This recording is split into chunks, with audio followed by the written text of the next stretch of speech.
friends, welcome back to my channel. So last class la nama his first flight inuடைய part 1 பார்த்திருக்கோம் and the continuation பார்க்கலாம். So இதுவரைக்கும் நம்மளோட video நீங்க watch பண்ணல அப்படினு சொன்னா description boxல லிங்க் ஷேர் பண்றேன், கிளிக் பண்ணி வாட்ச் பண்ணிக்கோங்க. வாங்க கிளாஸ்க்குள்ள போலாம். next என்ன நடக்குன்னு பாருங்க. The sun was now ascending the sky, blazing warmly on his legs that faced the south. He felt the heat because he had not eaten since the previous nightfall. Then he had found a dried piece of mackerel's tail. இப்போ சூரியன் கொஞ்சம் கொஞ்சமா மேலே ஏறி வந்துகிட்டே இருக்கு. Blazing warmly on his legs that faced the south. Okay, so அது எந்த பக்கமா வருது? தெற்கு பக்கம் திரும்பி உள்ள பாறைத்தட்டில் அது கதகதப்பான ஒளியையும் வெப்பத்தையும் வீசிக்கொண்டே இருந்தது. He felt the heat because he had not eaten since the previous nightfall. Okay, so நேற்றுக்கு இரவு முழுவதுமே இந்த பறவை என்ன பண்ணல, எதுவுமே சாப்பிடல. ஸோ அதனால அந்த வெப்பத்தை இந்த பறவையால் ரொம்பவே உணர முடியுது. ஸோ அதுக்கப்புறமா then he had found a dried pieces of mackerel's tail at the far end of his legs. So at last என்ன ஒரு ஃபுட்டு, ஒரே ஒரு ஃபுட்டு கிடைக்குது. என்ன அப்படின்னு சொன்னால், அந்த பாறை தட்டினுடைய கடைசி ஓரத்தில் கடல் மீன் ஒன்றின் காய்ந்து போன வால் பகுதி, சரியா? எந்த ஃபிஷ்ஷோடையது? மேக்ரல் ஃபிஷ்ஷோடைய காய்ந்து போன ஒரு வால் பகுதி மட்டும்தான் இருந்துச்சு. So now there was not a single scrap of food left. So இப்போ அங்கே வேற எந்த ஒரு ஃபுட்டுமே இல்லை. He had searched every inch, rooting among the rough dirt extra nest where he and his brothers and sister had been hatched. Okay, so அதை தவிர வேற எந்த ஒரு உணவுமே அங்கே கிடையாது. ஸ்கிராப் மீன்ஸ் எந்த ஒரு சிறு துண்டும், சரியா? ஸோ அதுக்கப்புறமா எதை கண்டுபிடிக்குது அப்படின்னு சொன்னால், தானும் தன் உடன் பிறந்தவர்களும் பொரிக்கப்பட்ட, ஹாச்ட் அப்படின்னா என்ன?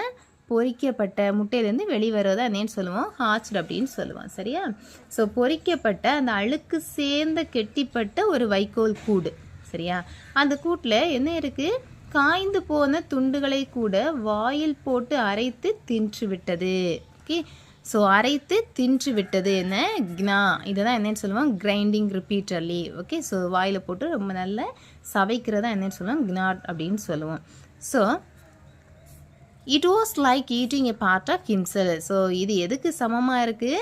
தன்னுடைய உடம்புலேருந்து ஒரு பாதி, ஒரு உறுப்பையே நம்ம கட் பண்ணி சாப்பிட்ற மாதிரி, சரியா? ஒரு பகுதியை நாமளே சாப்பிட்றோம், நம்ம உடம்புல உள்ள ஒரு பகுதியை நாமளே சாப்பிட்ற மாதிரி இருக்குது. Okay,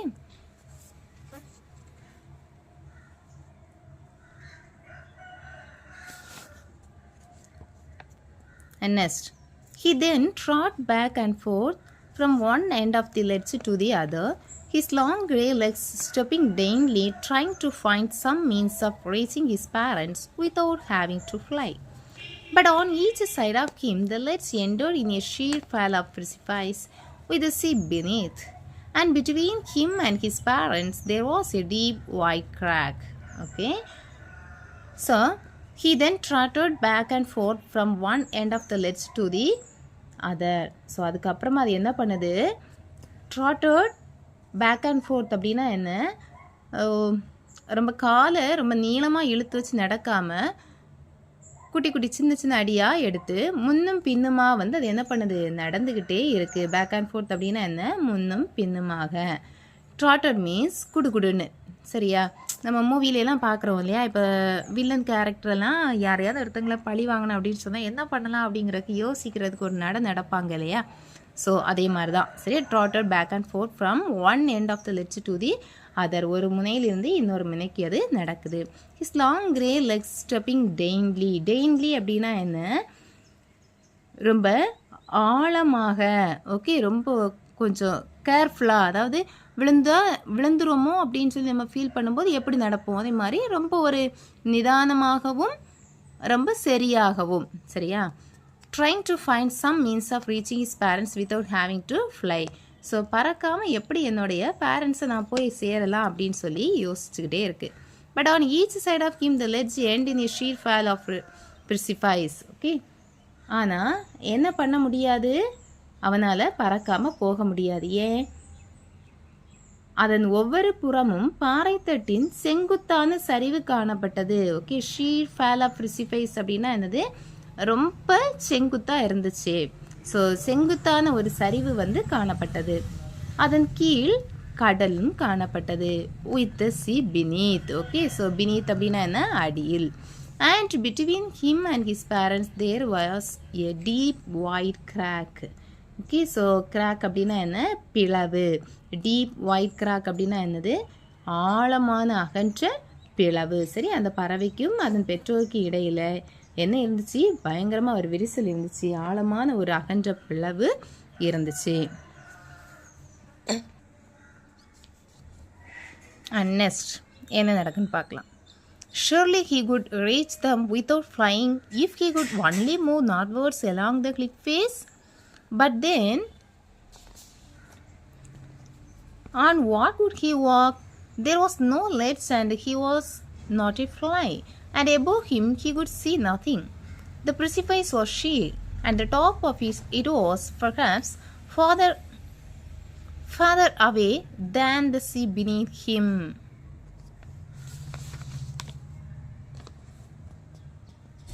So, surely he could reach them without flying if he could only move northwards along the cliff face.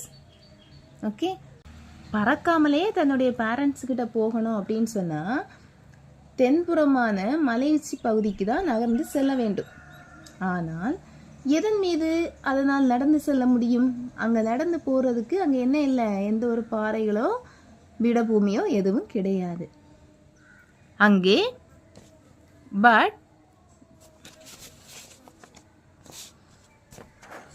But then what would he walk? எதில் நடந்து போக முடியும்? There was no ledge. அங்கே எந்த ஒரு பாறை தட்டுகளும் கிடையாது. And he was not a fly. So இவனால் என்ன பண்ண முடியாது, பறக்கவும் முடியாது இல்லையா? And above him he could see nothing. அவனுக்கு மேலே அதனால் எதையும் அங்கே பார்க்கவும் முடியலை. The precipice was sheer and the top of it was perhaps farther away than the sea beneath him. Precipice அப்படின்னா என்ன, பாறையினுடைய முகப்பு. சரியா?